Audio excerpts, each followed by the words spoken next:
जय श्री राम। हमने लंका कांड में अभी तक पढ़ ली हैं 72 चौपाइयाँ, जिसमें मेघनाथ रणभूमि में आ गया है और माया भी रथ पे बैठा है और जिसको वो आकाश में ले गया है और वहाँ जाके बहुत तेज़ी से गर्जना कर रहा है, जिससे कि वानर सेना में भय छा गया है। यहाँ तक हमने पढ़ा था, आगे पढ़ेंगे। सबसे पहले बोलेंगे जय श्री राम। मंगल भवन मंगल हारी, द्रवहु सो दशरथ अजर बिहारी, दीन दयाल बेरद सांभारी, हरो नाथ मम संकट भारी, उमा सहित सिया जपते पुरारी, मंगल भवन अमंगल हारी, शक्ति शूल तर बारी कृपाना, अस्त्र शास्त्र कुली सायुध नाना, डारई परशु पारिधि पाशाना, लागे वृष्टि करे बहु बाना। वह शक्ति शूल तलवार कृपाण आदि अस्त्र शस्त्र और ब्रज आदि बहुत से आयुध चलाने और परसे से परिध पत्थर आदि डालने और बहुत से बाणों की वृष्टि करने लगा, यानी अस्त्र शस्त्र सारे ही वो फेंकने लगा। 10 दिसी रहे बान नभ छाई, मानहु मघा मेघ झरी लाई, धरु धरु मारु सुने धुनि काना, जो मारई तहीं को ना जाना। आकाश में 10 दिशाओं में बाण छा गए, मानो मघा नक्षत्र के बादलों ने झड़ी लगा दी हो, यानी मेघ के जो बादलों ने झड़ी लगा दी हो, बरसात हो रही हो, ऐसा लग रहा है। पकड़ो पकड़ो मारो ये शब्द कानों से सुनाई पड़ते हैं, पर जो मार रहा है उसे कोई नहीं जान पाता। जो मार रहा है उसे कोई नहीं जान पाता, यानी मारने वाले तो भगवान ही हैं। वो ही चाहे तो मारे, वो ही चाहे तो जीवन दे। गही गिरी तरु आकाश कापी धावई, देखही तेहि न दुखित फेरी आवई, अब घाट घाट बाट गिरी कंदर, माया बल कीन्ह सी सर पंजर। पर्वत और वृक्षों को लेकर बानर आकाश में दौड़ कर जाते हैं, पर उसे देख नहीं पाते। इससे दुखी होकर लौट आते हैं। मेघनाथ ने माया के बल से अटपटी घाटियों, रास्तों, पर्वत, कन्नारों को वाणों के पिंजरे बना दिए, यानी वाणों से छा दिया, मतलब सब जगह बाण बिछा दिए। जाहि कहा व्याकुल भये बंदर, सुरपति बंदी पारे जानु मंदर, मारुत सुत अंगद नल नीला, किन्ह सी बिकल सकल बलशीला। अब कहाँ जाएं, यह सोचकर रास्ता न पाकर बानर व्याकुल हो गए, मानो पर्वत इंद्र की कैद में पड़े हों। मेघनाद ने मारुत, हनुमान, अंगद, नल और नील आदि सभी बलवानों को व्याकुल कर दिया। पुनि लक्ष्मण सुग्रीव विभीषण, सरनेह मारी कीन्ह सी जर जर तन, पुनि रघुपति से सूझे लागा, सर छाड़ई होई लागही नागा। फिर उसने लक्ष्मण जी, सुग्रीव व विभीषण को बाणों से मारकर उनके शरीरों को छलनी कर दिया। फिर वह श्री रघुनाथ जी से लड़ने लगा। वह जो बाण छोड़ता है वे सांप होकर लगते हैं, मतलब इतने भयानक बाण थे कि वो सर्प की भांति लग रहे हैं। व्याल पास बस भये खरारी सब बस अनंत, अनंत एक अभिकारी। नट एव कापट चरित कार नाना, सदा स्वतंत्र एक भगवाना। जो स्वतंत्र अनंत एक अखंड और निर्विकार है, वे खरे के शत्रु श्री राम जी लीला से नागपाश के वश में हो गए, उससे बंध गए। श्री राम जी सदा स्वतंत्र एक अद्वितीय भगवान है। वे नट की तरह अनेकों प्रकार के दिखावटी चरित्र करते हैं। तो भगवान भी यहाँ पे लीला दिखा रहे हैं कि वो उसके पास में बंध गए हैं। इस तरीके से दिखा रहे हैं कि चल तुझे भी मैं मजा थोड़ा सा आनंद ले तू मुझे भी बांध ले।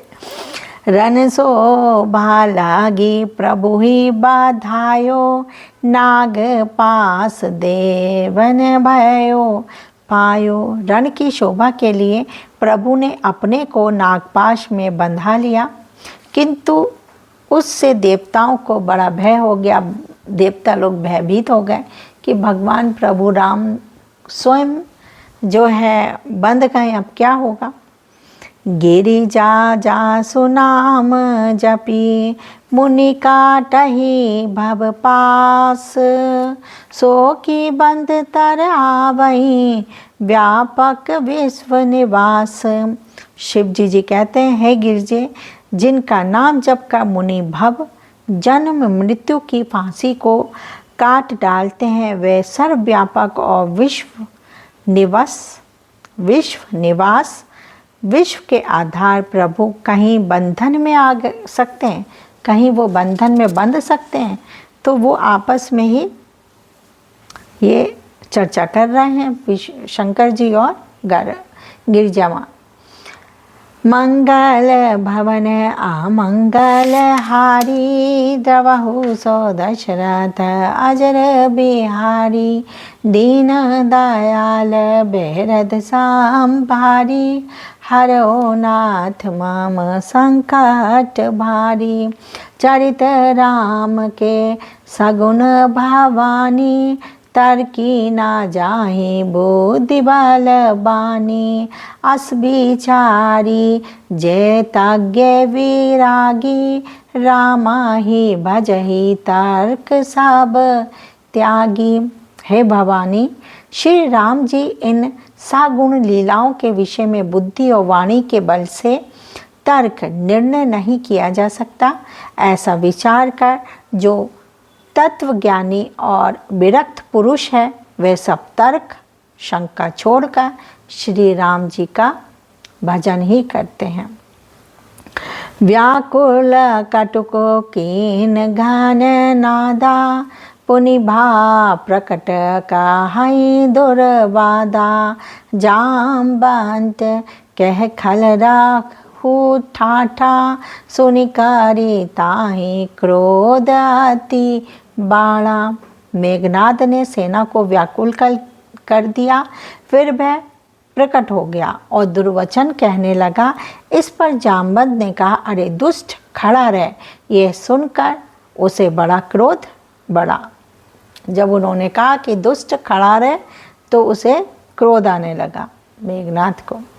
बूढ़ा जानी सट छाड़ूं तो ही, लागे सी अदम पाचारे मोही, अस काहि तरल त्रिशूल चलायो, जामवंत कर गही सोई धायो। अरे मूर्ख, मैंने बूढ़ा जानकर तुझको छोड़ दिया था। अरे अधम, अब तू मुझी को ललकारने लगा है। ऐसा कहकर उसने चमकता हुआ त्रिशूल चलाया। जामवंत उसी त्रिशूल को हाथ से पकड़कर दौड़ा, मतलब मेघनाद को मारने के लिए वो दौड़ पड़े। मारी सी मेघनाद के छाती, पराभूमि धुरमित धुर सुरघाती, पुनरीसान गही चरण फेरायो, मही पाछारी निज बल देख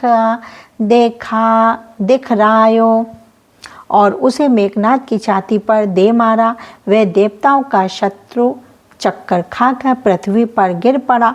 जामवंत ने फिर क्रोध में भरकर पैर पकड़कर उसको घुमाया और पृथ्वी पर पटक कर उसको अपना बल दिखलाया।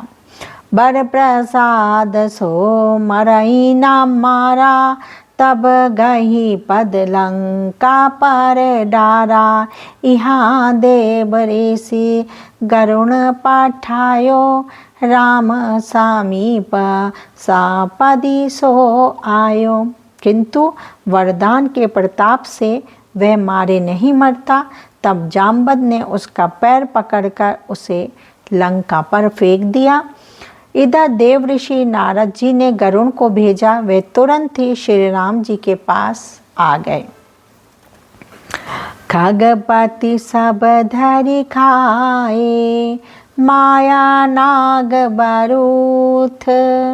माया विगत भय सब, हर से बानर जूथ।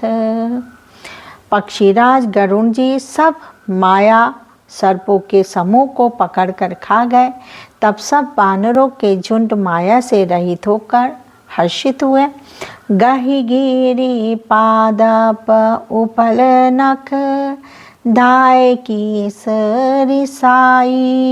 चले तमी चर बिकल तर, गढ़ पर चढ़े पराई। पर्वत, वृक्ष, पत्थर और नख धारण किए बानर क्रोधित होकर दौड़े। निशाचर विशेष व्याकुल होकर भाग चले और भागकर किले पर चढ़ गए, अपने लंका के किले पर चढ़ गए। तो मंगल भवन आमंगल हारी, द्रवहु सो दशरथ अजर बिहारी। दीन दयाल बेरद सांभारी, हरो नाथ माम संकट भारी। उमा सहित सिया जपति पुरारी, मंगल भवन आमंगल हारी। तो आज हमने 2 चौपाइयाँ पढ़ी हैं, 73 और 74। फिर कल मिलते हैं, तब तक जय श्री राम।